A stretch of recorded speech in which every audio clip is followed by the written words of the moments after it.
قابل سر تکریم محترم عزیز دوستوں بزرگوں ساتھیوں،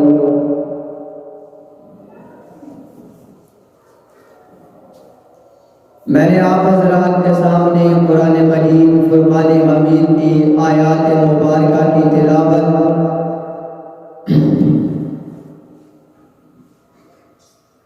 اور احادیث مبارکہ کی تلاوت کی ہے۔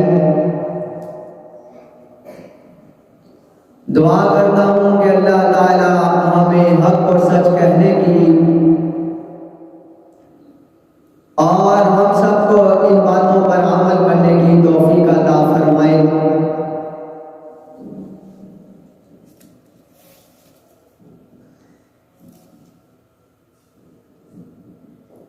واجب الاحترام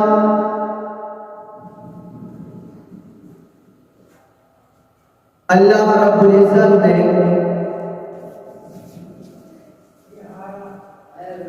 جب اس کائنات کے سلسلے کو چلانا تھا تو اللہ تعالیٰ نے کائنات کے سلسلے کو چلانے کے لیے آغاز اپنے ایک بشر حضرت آدم علیہ السلام سے کرنا تھا۔ فرشتوں کے سامنے اس بات کا اظہار کیا، انی جاعل فی الارض خلیفہ، کہ میں ایک اپنا نائب بنا کر اس دنیا میں بھیجنا چاہتا ہوں، خلیفہ بنا کر بھیجنا چاہتا ہوں۔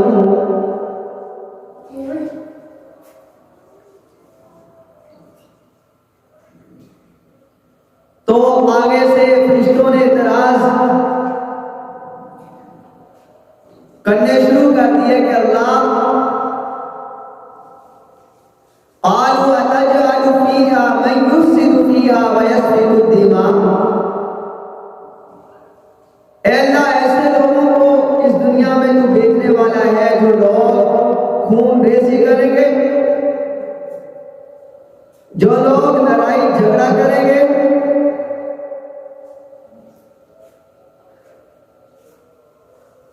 جو لوگ جا کر آپس میں اختلافات کریں گے۔ تو اسی طرح اللہ تعالیٰ نے زمین کو کہا کہ میں آپ پر ایک امانت کو بھیجنا چاہتا ہوں، تو زمین نے بھی اعتراض کیا۔ زمین کہنے لگی اللہ اس امانت کو میں نہیں اٹھا سکتی۔ اللہ نے کہا کہ میں اس پر لوگوں کی آبادیاں بناؤں گا، لوگوں کو بھیجوں گا۔ تو زمین نے بھی اعتراضات شروع کر دیے، کہا اللہ میرے سینے پہ ایسے لوگوں کو بھیجنا چاہتا ہے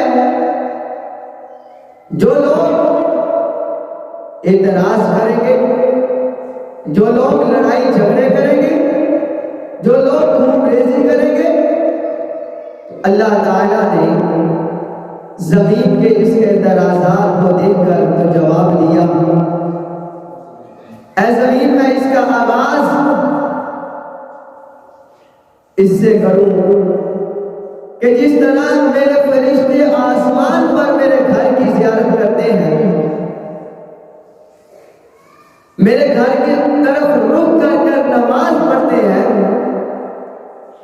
اسی طرح میں تیری پشت پر، میں تیرے سینے پر ایک ایسی جگہ بنا دوں گا جس کی طرف لوگ دیکھ کر، لوگ جس کی طرف اپنا رخ کر کے حاجت بھی مانگیں گے، نماز بھی ادا کریں گے۔ وہ کون سی جگہ ہے، وہ کون سا گھر ہے؟ تو اللہ تعالیٰ نے قرآن مجید میں فرمایا، ان اول بیت وضع للناس للذی ببکۃ مبارکہ، کہ اللہ تعالیٰ نے زمین پر سب سے پہلے جو گھر بنایا، جس کا آغاز کیا، وہ اللہ کا گھر بیت اللہ شریف ہے۔ اللہ نے اس روئے زمین پر سب سے پہلے جس چیز کو پسند کیا وہ اللہ کا گھر ہے۔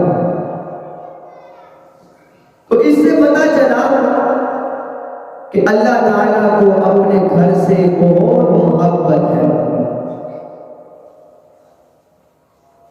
تو اللہ تعالیٰ کی طرف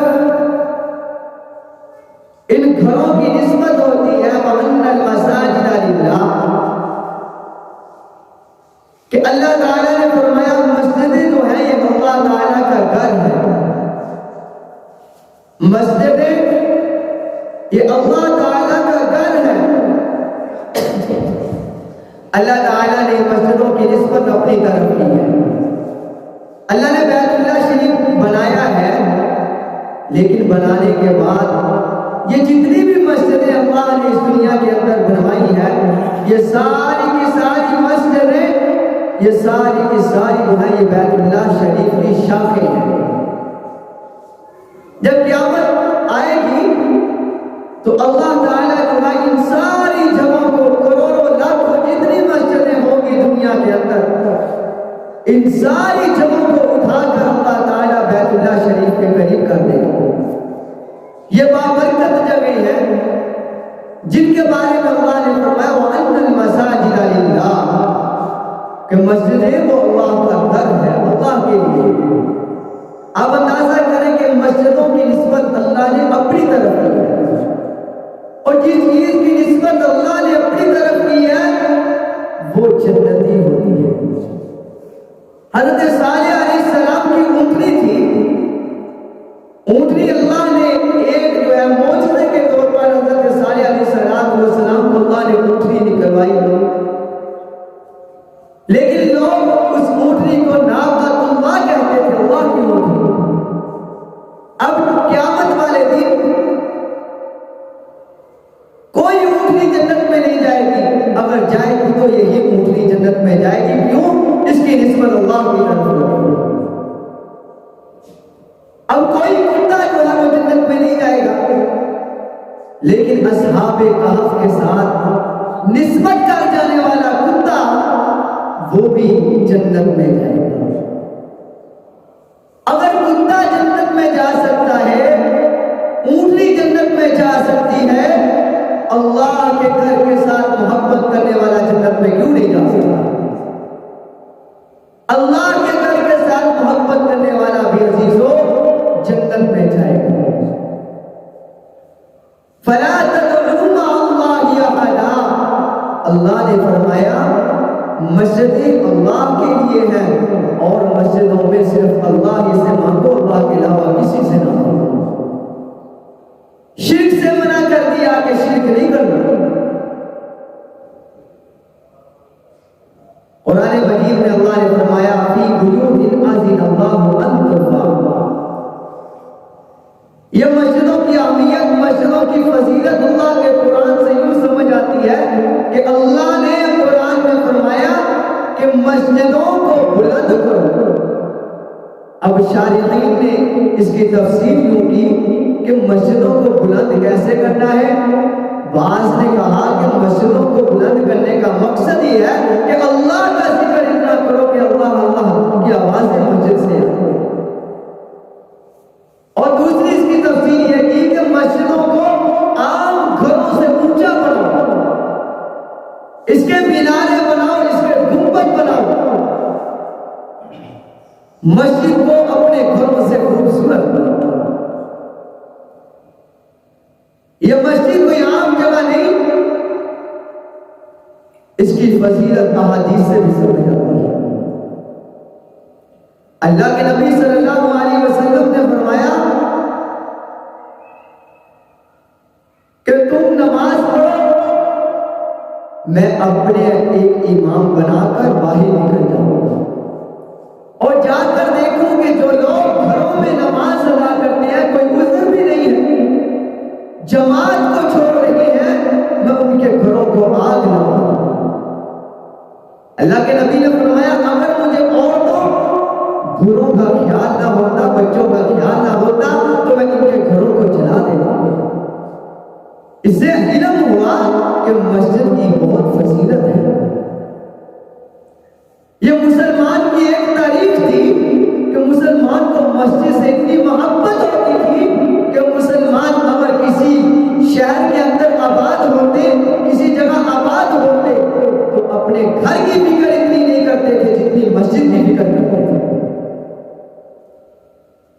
اللہ نے اس زمین کو بچایا ہے، بچانے کے بعد جو اس پر سب سے پہلے تعمیر کی ہے، اللہ قرآن میں کہتا ہے اِنَّ أَوَّلَ بَيْتٍ وُضِعَ لِلنَّاسِ، میں نے سب سے پہلے اس روئے زمین پر اپنے گھر کو بنایا ہے۔ اسی طرح اللہ کے پیارے پیغمبر صلی اللہ علیہ وسلم جب ہجرت کر کے مکہ سے نکلے، سب سے پہلے آقا صلی اللہ علیہ وسلم قبا میں پہنچے۔ قبا مقام ہے، جو حاجی لوگ جاتے ہیں ان کو اس بات کا علم ہے کہ اللہ کے نبی جب قبا مقام پر پہنچے تو اللہ کے نبی نے وہاں پر جا کر جائیداد نہیں بنائی، گھر نہیں بنائے، کوٹھیاں نہیں بنائی، اللہ کے نبی نے وہاں جا کر سب سے پہلے مسجد قبا بنائی۔ یہ وہ مسجد ہے، صحابہ فرماتے ہیں حضور اکرم صلی اللہ علیہ وسلم کبھی کبھی مسجد نبوی سے مسجد قبا کی طرف نماز پڑھنے کے لیے جایا کرتے تھے، کبھی سواری میں، کبھی آپ صلی اللہ علیہ وسلم پیدل چل کے جایا کرتے تھے، اور فرماتے تھے جس نے مسجد قبا میں ایک نماز ادا کی اس نے مقبول عمرے کا حج ثواب پا لیا۔ اللہ توفیق دے عمرے پہ جاؤ تو مسجد قبا میں بھی جا کر نماز ادا کرو۔ اس کے بعد اللہ کے نبی صلی اللہ علیہ وسلم مسجد مدینہ منورہ پہنچے۔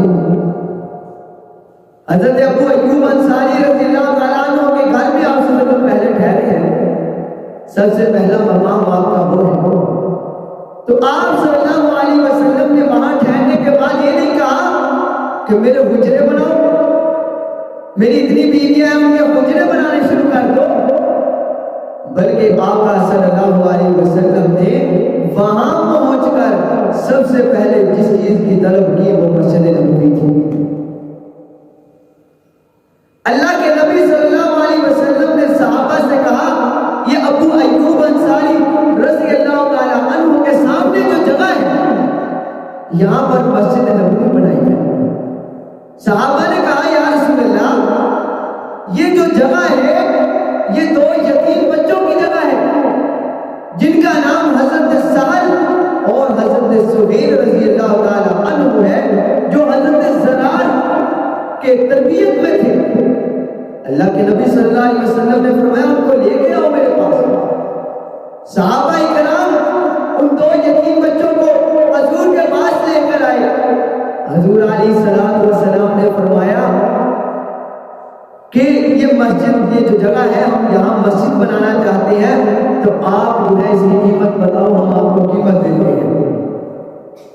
انہوں نے کہا یا رسول اللہ قیمت کی کیا بات ہے، ہم اس جگہ کو آپ کے لیے، اللہ کے لیے، مسجد کے لیے وقف کرتے ہیں۔ تو اللہ کے نبی صلی اللہ علیہ وسلم نے فرمایا ہم قیمت کے بغیر آپ سے یہ جگہ نہیں دیں گے۔ قیمت طے ہوئی، حضور نے قیمت ادا کی اور وہاں پر مسجد نبوی بنائی۔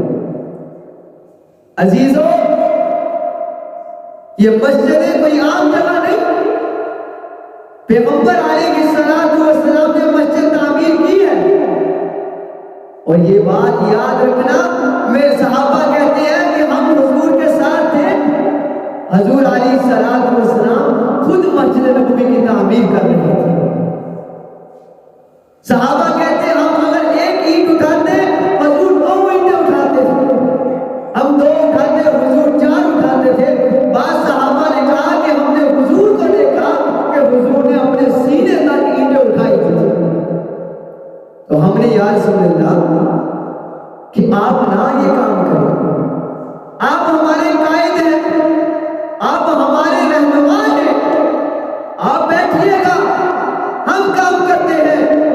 اللہ کے نبی صلی اللہ علیہ وسلم نے فرمایا صحابیوں طاقت کی بات کرتے ہو، اللہ نے ایک نبی کو 100 آدمیوں کے برابر طاقت عطا کی ہے۔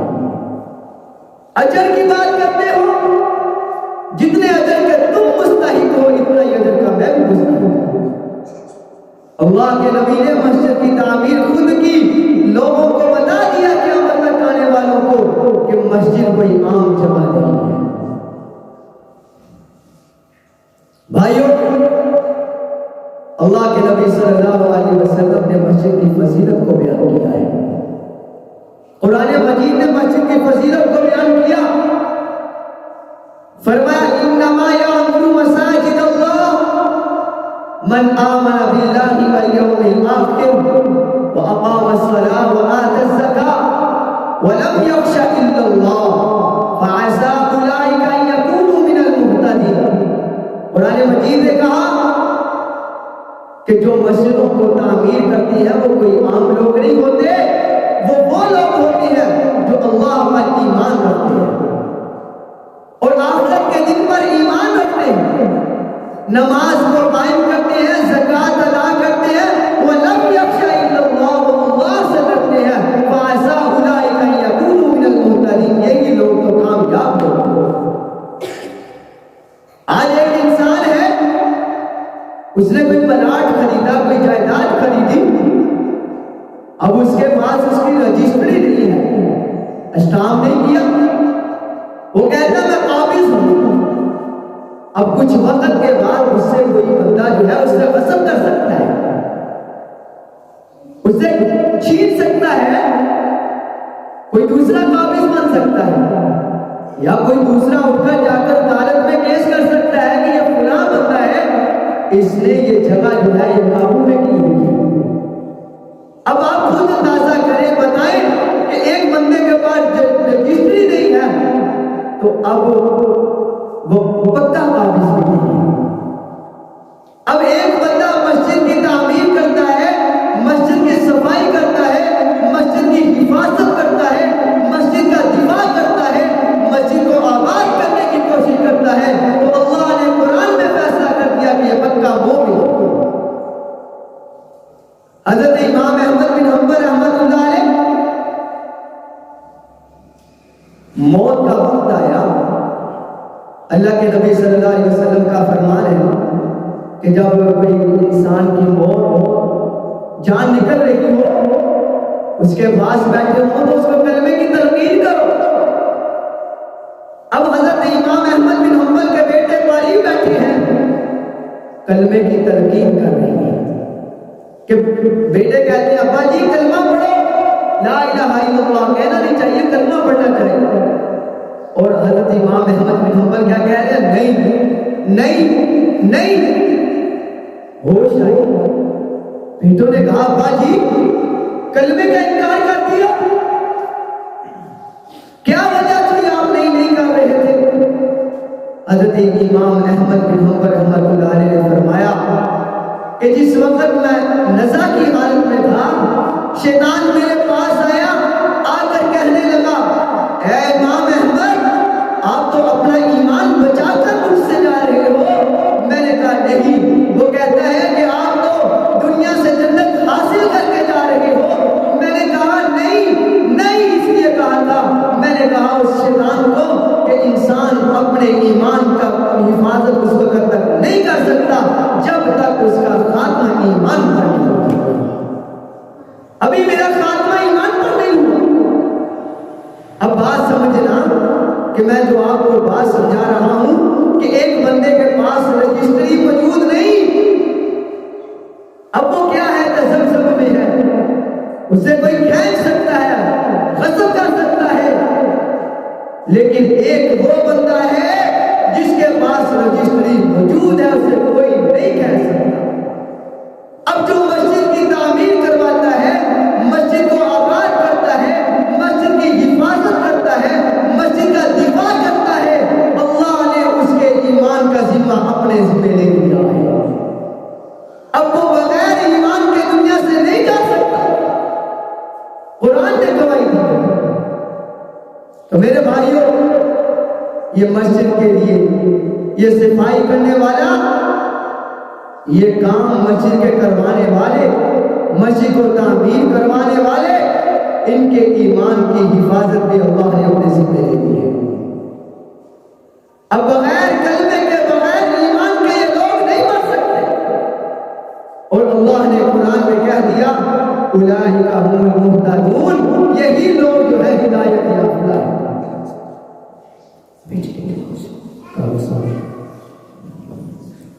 اور یہ مسجد یہ کوئی عام جگہ نہیں، مسجد وہ اللہ کے نبی نے جہاں گئے سب سے پہلے مسجد بنوائی اللہ کے نبی صلی اللہ علیہ وسلم نے۔ قرآن مجید میں فرمایا من بنا للہ مسجدا بنى اللہ لہ بیتا فی الجنہ، اللہ کے نبی صلی اللہ علیہ وسلم نے فرمایا جو بندہ اللہ کے لیے مسجد بناتا ہے اللہ تعالیٰ اس کے لیے جنت میں ایک گھر بنا دیتا ہے۔ اور فرمایا من بنا للہ مسجدا مثلہ بیتا فی الجنہ، اللہ تعالیٰ اس کے مثل جنت میں ایک گھر بنا دیتا ہے۔ اب یہ مسجد کی تعمیر جو کرنی ہے، یہ مسجد کی تعمیر سے مراد کیا ہے کہ پوری مسجد بنوائے گا تو اللہ اس کو جنت میں گھر دے گا۔ اللہ کے نبی صلی اللہ علیہ وسلم کا ایک اور ارشاد ہے، مسند احمد میں ایک روایت آتی ہے، اللہ کے نبی صلی اللہ علیہ وسلم نے فرمایا کہ اللہ تعالیٰ نے فرمایا ہے کہ ایک بندہ یہ فاختہ ایک پرندہ ہے، چڑیا کی طرح چھوٹا سا پرندہ ہے۔ اللہ کے نبی صلی اللہ علیہ وسلم نے فرمایا جو بندہ فاختہ کے گھونسلے کے برابر بھی مسجد کی تعمیر کروائے گا اللہ تعالیٰ اس کو بھی جنت میں گھر دے گا۔ اور یہ مسجد کی تعمیر کروانے والے کے لیے جنت میں گھر تو ہوگا، گھر کیسا ہوگا؟ اللہ کے نبی نے ایک روایت میں فرمایا وہ گھر وہ یاقوت، ہیرے اور موتی کا ہوگا۔ تو میرے بھائیوں، وقت تھا کہ لوگوں کا دل مسجد میں اٹکا ہوا تھا، آج وہ وقت آ گیا ہے لوگ پوچھتے ہیں کہ مولوی صاحب نماز کتنے بجے ہوگی؟ حضرت سعید ابن مسیب رحمۃ اللہ علیہ 20 سال کبھی ان کی ایسی وقت نہیں گزرا تھا کہ فرماتے ہیں کہ اذان میں نے کبھی ایسا وقت نہیں تھا کہ میں نماز اور اذان سے پہلے مسجد میں نہ گیا ہوں۔ میری اذان میری نماز مسجد میں ہوئی ہے 20 سال۔ آج لوگ مسجد سے دور ہو گئے، اللہ کے نبی تو جہاں گئے ہیں سب سے پہلے اللہ کے نبی نے مسجدیں بنائی۔ آج ہم لوگ اللہ کے نبی صلی اللہ علیہ وسلم کے زمانے میں یہ جو مسجدیں ہوتی تھیں ان کے ساتھ سارے لوگوں کا تعلق ہوتا تھا۔ اگر کوئی معاشرتی کام ہوتا وہ بھی مسجد میں ہوتا، کوئی تعلیمی کام ہوتا مسجد میں ہوتا، کوئی سماجی کام ہوتا وہ بھی مسجد میں ہوتا، اگر کوئی فوجی شاملی ہوتی تو وہ بھی مسجد میں ہوتی۔ اللہ کے نبی صلی اللہ علیہ وسلم جہاد کے لیے صحابہ کو بھیجتے مسجد سے بھیجا کرتے تھے، سیاسی کام ہوتا تو مسجد میں ہوا کرتا تھا۔ آج اگر کوئی مولوی سیاست کی بات کرے کہتے ہیں مولوی کا کیا تعلق سیاست کے ساتھ؟ اللہ کے نبی نے سارے کام مسجد میں کیے۔ آپ دکھاؤ کہ کون سے اس وقت محکمے بنے تھے، کون سی عدالتیں تھیں؟ عدالت میں مسجد میں ہوا کرتی تھی، فیصلے مسجد میں ہوا کرتے تھے۔ یہ ہمارا طریقہ ہے کہ ہم نے آج اتنا کچھ بنا لیا ہے، ہم مسجد سے انگریز آج بھی جناب آپ چلے جاؤ انگریزوں کے ملک کے اندر وہاں لکھا ہوا ہے کہ عدالتوں میں جو فیصلہ ہوگا وہ حضرت عمر فاروق رضی اللہ تعالیٰ عنہ کے بنائے ہوئے طریقے کے مطابق ہوگا۔ انہوں نے ہمارے سے ہمارا ایمان چھین لیا ہے اور ہمارے فیصلے ہمارے قرآن کے بنائے ہوئے قانون انہوں نے اپنی عدالتوں میں نافذ کر دیا۔ اللہ کے نبی صلی اللہ علیہ وسلم نے فرمایا من بنا للہ مسجدا بنى اللہ لہ بیتا فی الجنہ، جس نے مسجد تعمیر کروائی اللہ اس کے جنت میں ایک گھر دیا۔ اب وہ کیا ہے؟ ایک چڑیا کے گھونسلے کے برابر بھی اگر ہم ایک اینٹ بھی مسجد میں دے دیں گے اللہ ہمارے لیے جنت میں گھر بنا دے گا۔ ایک آدمی تھا وہ جناب اس نے اپنے علاقے میں یہ اعلان کیا کہ میں مسجد بنا رہا ہوں، میں کسی سے کوئی پیسہ نہیں لوں گا۔ جناب مسجد شروع کروا دی۔ اب ایک دن ہمسایہ جو تھا وہ وہاں سے گزر رہا تھا، اس نے سنا کہ مسجد میں آج سیمنٹ کی بوریاں ختم ہو چکی ہیں. وہ گھر میں گیا, ایک سیمنٹ کی بوری پڑی تھی, وہ اٹھائی مسجد میں دے دی, مسجد کا کام شروع ہو گیا. وہ جس نے کہا تھا کہ میں کسی سے کوئی پیسہ نہیں لوں گا, وہ رات کو سویا تو کیا دیکھتا ہے, اللہ تعالیٰ نے اس کو جنت دکھائی, جنت میں اس کا محل دکھایا. اور اس نے کیا دیکھا کہ یہ جنت میں اس کا محل ہے, اس کے ساتھ اس کے ہمسائے کا محل ہے. وہ پریشان ہوا کہ اللہ نے اعلان کر دیا کہ میں نے تجھے معاف کر دیا, تو نے میرا گھر بنایا ہے, اور ساتھ اس کو بھی معاف کر دیا. اب وہ صبح کو اٹھا, ہمسائے کے پاس گیا, اے ہمسائے تو نے کون سا ایسا کام کیا نیکی کی کہ اللہ نے تیرے لیے بھی وہاں پہ محل تیار کر دیا. اس نے کہا کہ میں ایک دن یہاں سے گزر رہا تھا, ایک سیمنٹ کی بوری میں نے مسجد کو دی تھی, اس بوری سے اللہ تعالیٰ نے مجھے یہ انعام عطا کیا. اب وہ کیا کہنے لگا, اس نے کہا میں آپ کو سیمنٹ کی جو تم نے بوری دی تھی, میں آپ کو پیسے دیتا ہوں, 1000 دیتا ہوں اگر 500 کی ہے, اگر آپ اس پر راضی نہیں لاکھوں دوں گا, کروڑوں دوں گا, آپ لوگ مجھ سے. ہمسائے نے کہا میرے پاس اتنا ٹائم نہیں کہ میں آپ کے ساتھ گفتگو کروں, جو خواب رات تم نے دیکھا ہے وہ اللہ نے مجھے بھی دکھایا ہے. ہارون رشید کا واقعہ آپ نے سنا ہوگا, بغداد کے اندر اس نے مسجد تعمیر کروائی, اتنی بڑی مسجد بنوائی, اس نے اعلان کر دیا کہ جناب نہ سرکاری پیسہ اس پہ لگے گا, نہ کسی سے کوئی پیسہ لیا جائے گا, یہ صرف میں اکیلا مسجد بناؤں گا. اب جناب بغداد کے اندر مسجد کی تعمیر کام شروع ہو گیا. ایک مزدور تھا علاقے میں, وہ رونے لگ گیا, رات کو اللہ کے سامنے جھک گیا, اللہ غریب ہوں مانتا ہوں, اس کو تو نے پیسے دیے ہیں, کیا اب غریبوں کو تو مسجد میں پیسے لگانے کی توفیق بھی نہیں دے گا؟ اور دعائیں کی, وہ حلال کمائی جو بچوں کو کھلاتا تھا, وہی حلال کمائی ایک دن جناب وہ آیا, اس نے دیکھا کہ باہر مسجد کی اینٹیں پڑی ہوئی ہیں, اس نے اینٹیں خریدی. رات کو جس وقت کوئی نہیں دیکھتا تھا, صرف اللہ کی ذات دیکھتی تھی, اس نے اینٹوں کے ساتھ اینٹیں رکھ دی, چلا گیا, مسجد تعمیر ہوئی. ہارون رشید کو وہ بادشاہ تھا, نیک بندہ تھا, خواب آیا, کیا دیکھتا ہے, اللہ نے ایک اس کا محل بنایا, اس کے سامنے اس مزدور کا بھی محل بنایا ہوا ہے. اس نے کہا جب وہ اپنے محل میں گیا, پھر باہر نکلا تو دوسرے محل میں جانے لگا, وہاں دروازے پہ چوکیدار کھڑا تھا. اس نے کہا تو اس محل میں نہیں جا سکتا. اس نے کہا کیوں؟ کہنے لگا یہ تیرا نہیں, یہ تو فلاں مزدور کا ہے. اس نے کہا میں وقت کا بادشاہ ہوں, مجھے تو اجازت ہے میں جس کے مرضی محل میں چلے جاؤں.